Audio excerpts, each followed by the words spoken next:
ಅಂತೂ ನಾಳೆಯಿಂದ ರಜಾಪ್ಪ. ಫುಲ್ಲು ಆಟ ಆಡ್ಬೋದು, ಫುಲ್ಲು ಮಜಾ ಮಾಡ್ಬೋದು. ಬೇಗ ಮಮ್ಮಿಗೆ ಹೇಳ್ಬೇಕು. ಮಮ್ಮಿ ಎಕ್ಸಾಮ್ ಮುಗ್ದಾಯ್ತು, ನಾಳೆಯಿಂದ ರಜಾ. Next day. ನಿವಿ ಬಾರ ಆಟ ಆಡೋಣ. ನಿನ್ನು ಒಂದ್ ಸ್ವಲ್ಪ ಅಂಗಡಿಗೆ ಹೋಗಿ ಬಂದ್ಬಿಡಮ್ಮ.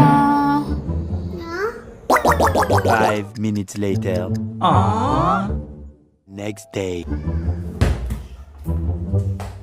ನಿನದ ಒಂದ್ ಸ್ವಲ್ಪ ಮನೇಲಿ ಅಡ್ಗೆ ಮಾಡ್ಕೊಂತೀನಿ, ಪಾಪನ್ ನೋಡ್ಕೊಂತೀಯಮ್ಮ. ನಿನಾದ ನಿನ್ನು ಏನಮ್ಮ ನಿಂದು ಸ್ವಲ್ಪ ಆಟ ಆಡಕ್ಕೆ ಬಿಡಲ್ವಲ್ಲ. ಯಾವಾಗ ನೋಡಿದ್ರು ಆಟ ಆಡೋದ್ರ ಬದಲು ಅಮ್ಮಂಗೆ ಸ್ವಲ್ಪ ಹೆಲ್ಪ್ ಮಾಡ್ಬೋದು ತಾನೆ. Sadist mummy. ಸ್ಕೂಲ್ ಇದ್ರೇನೆ ಚೆನ್ನಾಗಿತ್ತು.